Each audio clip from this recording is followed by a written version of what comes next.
لما تكون ماشي في الشارع وسرحان في همومك وفجأة من غير ما تاخد بالك تخبط في واحد غصب عنك. هنا ردة فعل الشخص اللي خبطته معتمدة على أكتر من حاجة، زي أخلاقه وثباته الانفعالي وشخصيته. يعني مثلا ممكن يقولك حصل خير، وممكن يقولك مش تاخد بالك، وكمان ممكن يقولك مش تفتح يعمى. وهنا الموضوع في إيدك، يا إما تعتذر وتقول له آسف بما إنك أنت اللي غلطان، يا إما تسخن وتبادله بنفس الألفاظ. ممكن يوصل الموضوع إنكم تمسكوا في بعض، واللي بيحكم الموقف هنا هي الأخلاق.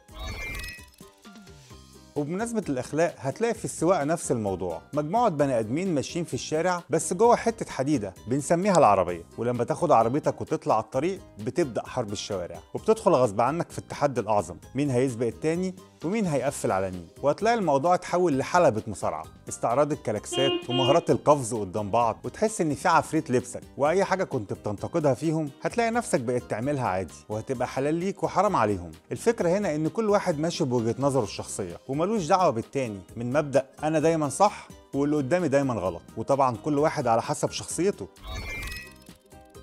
شخصية كل واحد فينا بتأثر جدا في سواقته. يعني شخصية الهادي العاقل بيمشي على مهله وعمره ما كان مستعجل، هو نازل من بيته بدري عشان ياخد الطريق كده واحدة واحدة، وكلاكسات الأعداء عمرها ما تهزه، هم 60 كيلو مش هيزود عليهم جرام واحد حتى لو اتشقلبت وراه. الحل انك تطلع منه وتحافظ على هدوءك، وبلاش تيجي من جنبه وتحاول تشتم، لانه هيكون قافل الازاز، وحتى لو فتحه مش هيبصلك اصلا. مجرد انك تطلع منه ده في حد ذاته انتصار، ما تضيعوش بعصبيتك.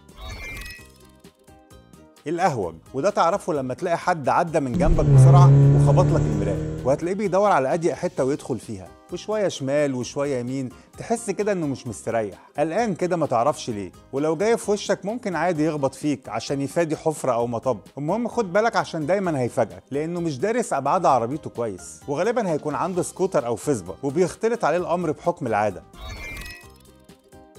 الغلس، وادعي ربنا انك ما تقابلوش في الطريق. هتلاقيه شخص كده عايز ياخد مكانك باي طريقه، لما يطلع قدامك تلاقيه بيهدي، تيجي تطلع منه تلاقيه بيسرع، وهتلاقيه دايما مراقبك في المرايه يشوفك هتطلع منين عشان يقفل عليك. حاجه كده مش مفهومه، بني ادم كده ملوش كتالوج ولسه بيعملوا ابحاث عشان يعرفوا هو بيفكر ازاي. ده ما تعملش معاه حاجه، لانك هتعمل فيه اكتر من اللي هو فيه. ادعي له بس ان ربنا يهديه. سواقين الميكروباص وعفاريت الاسفلت، وعشان ما نظلمهمش الناس دي فعلا شقيانه وعلى الطريق طول اليوم رايح جاي، ومناهده مع الركاب والاجره والفكه والكماين، بس مشكلتهم انهم شايفين دايما بتوع الملاكي ان هم فرافير، وان امك هي اللي جايبها لك، مش فاهم ليه. المهم انك لو فكرت تطلع منه هو بيعتبرها اهانه وانك دوست على كرامته، ويا ويلك لو مشيت وراه هتقف كل 5 ثواني، ولو غلطت واديت له كلاكس هتلاقيه بيخرج ايده من الشباك ويقول لك ايه يا عم، ما الطريق فاضي قدامك اهو. قال يعني بيلفت نظرك لحاجه كانت تايهه عن بالك. المهم اسمع كلامه وامشي علشان هو عارف مصلحتك اكتر منك، وفكر في ال 13 ميكروباص اللي حواليه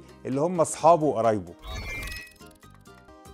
الستات، وهنا سأسكت قليلا، رغم ان في ستات وبنات بيسوقوا كويس جدا، الا انك تحس ان كلهم مذاكرين من نفس المنهج، اسلوب واحد وحالفين عليه القسم.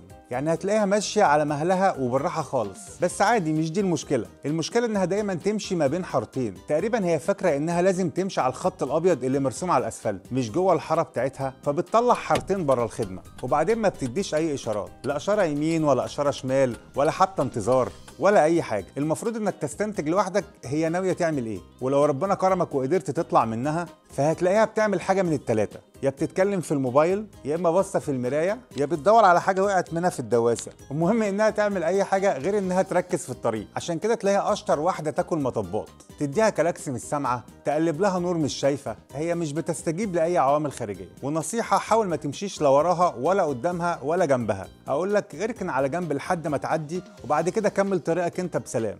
وطول ما انت على الطريق هتشوف حاجات كتير، وطول ما انت بتسوق هتشوف حاجات اكتر. بس يا ترى بقى انت مين في دول؟ اكتب لنا في التعليقات.